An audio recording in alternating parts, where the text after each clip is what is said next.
बिस्मिल्लाहिर्रहमानिर्रहीम। मैं हूं दानिश शहज़ाद और हम डिस्कस कर रहे हैं पाकिस्तान अफेयर एमसीक्यूज़ और आज हम पार्ट 6 डिस्कस करेंगे। इसके लिए हमारे पास सबसे पहले एमसीक्यूज़ है, how old is Urdu language, की उर्दू लैंग्वेज जो है वो कितनी पुरानी है। उसके लिए हमारे पास पार्ट 1 है 300 ईयर्स, पार्ट 2 है 400 ईयर्स, पार्ट 3 है 500 ईयर्स एंड पार्ट डी है 600 ईयर्स। डियर ऑडियंस, जब मैं एक एमसीक्यूज़ डिस्कस करूं और उसके बाद उसके ऑप्शन डिस्कस करूं तो आप अपनी प्रिपरेशन के लिए एक एमसीक्यूज़ गेस कर लिया करें कि which one would be the best option and which one should be the appropriate option. तो हम इसमें देखें, हमारे पास 4 ऑप्शंस हैं, उसमें जो करेक्ट ऑप्शन है वो है ऑप्शन बी 400 ईयर्स। जो उर्दू लैंग्वेज है ये 400 साल पुरानी है, so B is the correct option. No part 2 है हमारे पास, when Urdu was introduced as an official language in the subcontinent by the British government, कि बरतानवी हुकूमत की तरफ से उर्दू ज़ुबान को कब बरे सगीर पाक व हिंद में सरकारी ज़ुबान का दर्जा दिया गया था। इसके लिए हमारे पास पार्ट 1 है, ऑप्शन 1 है 1832, ऑप्शन बी है 1826, ऑप्शन सी है 1827 एंड ऑप्शन डी है 1828। सो एक वक्त ऐसा भी था कि जब बरे सगीर पाक व हिंद में बरतानवी हुकूमत ने उर्दू को ऑफिशियल लैंग्वेज का दर्जा दिया था। और कब हुआ था ये?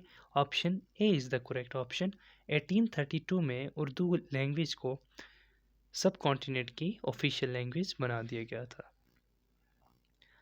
अब क्वेश्चन नंबर 3 है हमारे पास, the Hindi Urdu controversy began in which year. जो उर्दू हिंदी तनाज़ा था ये किस साल स्टार्ट हुआ, कब शुरू हुआ? ऑप्शन ए है 1867, ऑप्शन बी है 1868, ऑप्शन सी है 1869 एंड ऑप्शन डी है 1870। तो हमारे पास जो करेक्ट ऑप्शन है वो है ऑप्शन ए 1867 में हिंदी उर्दू जो तनाज़ा है वो स्टार्ट हुआ था। सो option A is the correct option और ये क्वेश्चन बहुत दफ़ा रिपीट हो चुका है। क्वेश्चन नंबर 4 है, when George Combell ordered that Urdu should be scrapped from the syllabus book। George Campbell ने कब ये हुक्म दिया था कि उर्दू को सिलेबस बुक्स में से रिमूव कर दिया जाए? ऑप्शन ए है 1871 में, ऑप्शन बी है 1872 में, ऑप्शन सी है 1873 में एंड ऑप्शन डी है 1874। So we have the correct option, option A 1871 में कॉम्बेल ने ये जो उर्दू है उसे रिमूव कर दिया था सिलेबस बुक्स में से।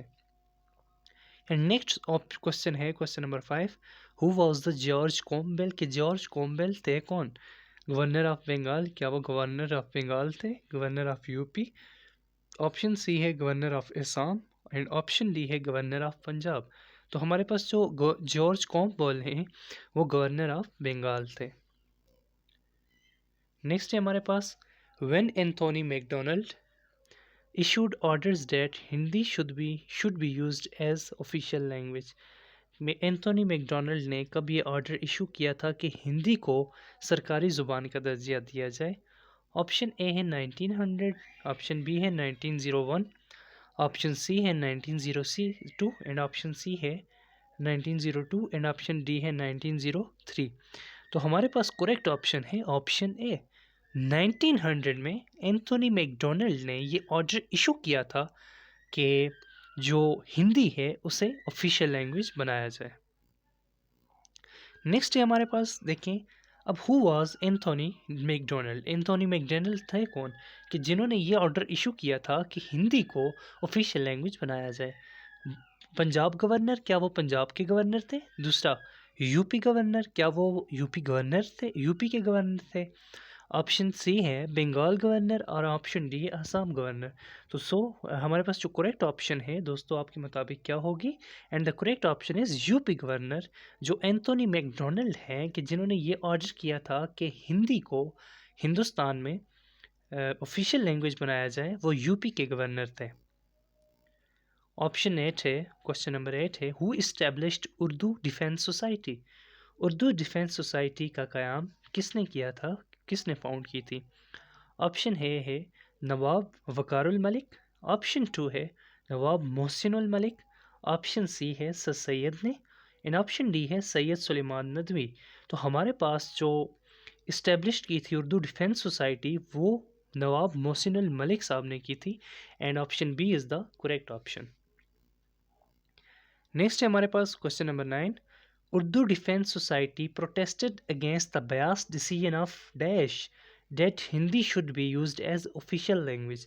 कि जो उर्दू डिफेंस सोसाइटी है उसने किसके अगेंस्ट, किसके डिसीजन के अगेंस्ट प्रोटेस्ट किया था। जो डिसीजन ये इस डिसीजन था कि हिंदी को ऑफिशियल लैंग्वेज बनाया जाए। तो हम पहले भी डिस्कस कर चुके हैं। तो गेस करें दोस्तों कि ये डिसीजन किसका था। एंथोनी मैकडोनल्ड का था, रॉबर्ट मैकडोनल्ड का था, माइकल मैकडोनल्ड का था और जेनिफर मैकडोनल्ड का था। सो हम ऑलरेडी पहले एक एमसीक्यूज में डिस्कस कर चुके हैं कि एंथोनी मैकडोनल्ड ने हिंदी लैंग्वेज को ऑफिशियल लैंग्वेज बनाने के लिए ऑर्डर इशू किया था, जो कि यूपी के गवर्नर थे। And so option A is the correct option. Next है हमारे पास when Rajaram Mohan founded a new religious society known as Brahma Sabha. देखिए, जैसे कि पाकिस्तान मुसलमानों ने कुछ सोसाइटीज़ बनाई थी, इसी तरह जो हिंदू थे उन्होंने भी कुछ सोसाइटीज़ बनाई थी जिनके मुतालिक अक्सर क्वेश्चंस पूछे जाते हैं। When Rajaram Mohan founded a new religious society, जिसको ब्रह्मा सभा जिसका नाम है, कब बनाई थी। 1828 में, 1830, 1831 या 1832। सो हमारे पास जो करेक्ट ऑप्शन है वो ऑप्शन ए है। 1828 में राज राम मोहन ने ब्रह्मा सभा की बुनियाद रखी थी। अब देखिए, एक एमसीक्यूज ये भी कवर हो गया कि ब्रह्मा सभा की बुनियाद किसने रखी थी। राज राम मोहन ने। ओके जी। नेक्स्ट है Brahma Sabha was later known as. Brahma Sabha का जो बाद में नाम है वो क्या रखा गया। ब्रह्मा समाज, ब्रह्मा प्रथाना समाज, देव Samaj, Arya Samaj. So correct option is Brahma Samaj. Option A is the correct option. Next है हमारे पास the object of Brahma Sabha was to. इनका मकसद क्या था। जो ब्रह्मा सभा जो के राज राम मोहन ने एक सोसाइटी बनाई थी, उसका मकसद क्या था। प्योरीफाई हिंदुज़म को प्योरीफाई करना, प्रीच थीज़म इसकी तबलीग करना, preach worship of one God, एक खुदा की जो है इबादत करना, या ऑल ऑफ द अबव। सो हमारे पास ये जो ब्रह्मा सभा के ऑब्जेक्ट थे ये सारे के सारे थे। D is the correct option. Next है ये दो जो समाज हैं, एक ब्रह्मा समाज और एक आर्य समाज, इन दोनों समाज के जो है मुताबिक क्वेश्चंस अक्सर फेडरल पब्लिक सर्विस कमीशन के पेपर्स में रिपीट हुए हैं। आर्य समाज किसने फाउंड की थी। राज राय ने, किशन चंद्रा ने, स्वामी दयानंद ने, या स्वामी विवेकानंदा ने। तो हमारे पास करेक्ट ऑप्शन है स्वामी दयानंद। स्वामी दयानंद ने आर्य समाज की बुनियाद रखी थी।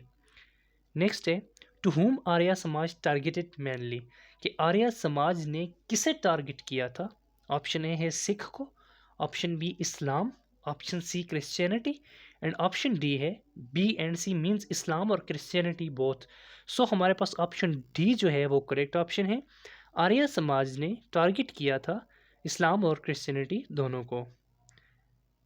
D is the correct option. Thank you. Subscribe for success.